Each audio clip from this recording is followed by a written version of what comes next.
இயேசுவின் சகோதர சகோதரிகளே, இன்று நம் அன்னை மரியாவின் விண்ணேற்பு பெருவிழா. உடலோடும் ஆன்மாவோடும் அவர் விண்ணகத்திற்கு எடுத்து கொள்ளப்பட்டதை நாம் கொண்டாடும் நாள்.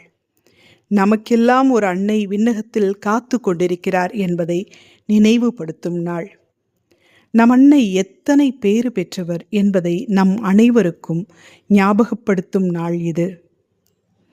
பெண்களுக்குள் நீர் பேறு பெற்றவர் என்று எலிசபெத் அம்மாள் வாழ்த்தியதை கேட்டோம். இது முதல் எல்லா தலைமுறையினரும் என்னை பேறு பெற்றவர் என்பர் என்ற மரியாளின் பாடலை கேட்டோம். தன்னை படைத்தவரையே கருத்தாங்கி பெற்றெடுக்கும் பேறு எத்தனை உன்னதமானது!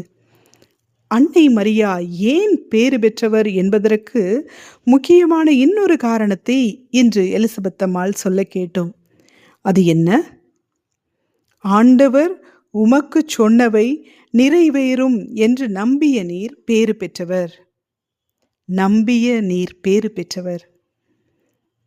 அன்னையின் நம்பிக்கை சாதாரணமானது அல்ல. தன் கண்முன்னே அனைத்தும் சுக்கு நூறாய் உடைந்த போதும் ஆண்டவர் கூறிய அனைத்தும் நிறைவேறும் என்று நம்பியவர் அவர். கல்வாரி மலையில் அவர் தம் திருமகனை நமக்காய் பறிகொடுத்த நேரத்தில், குற்றுயிராய் அவர் சிலுவையில் தொங்கிய தருணத்தில் ஆண்டவர் அன்னை மரியாவுக்கு சொன்னவை நிறைவேறி இருந்ததா? இல்லை. கப்ரியேல் தூதர் மூலமாக ஆண்டவர் அன்னை மரியாவுக்கு என்ன சொல்லியிருந்தார்? தாவீதின் அரியணையை ஆண்டவர் உம் மகனுக்கு அளிப்பார், அவர் என்றென்றும் ஆட்சி செலுத்துவார். ஆனால் இதுவரை அது நடக்கவே இல்லையே. இயேசு தாவீதின் அரியணையில் இன்னும் அமரவில்லை, ஆட்சி புரியவில்லை. அதற்குள் அவர் சாவுக்கு கையளிக்கப்பட்டு விட்டார். கண்முன் எல்லாம் முடிந்து விட்டது.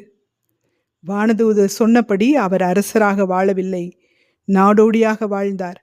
ஊர் ஊராய் சென்று மக்களை சந்தித்து அவர்களின் துன்பத்தை போக்கினார். ஒரு தொண்டனாய் வாழ்ந்தார்.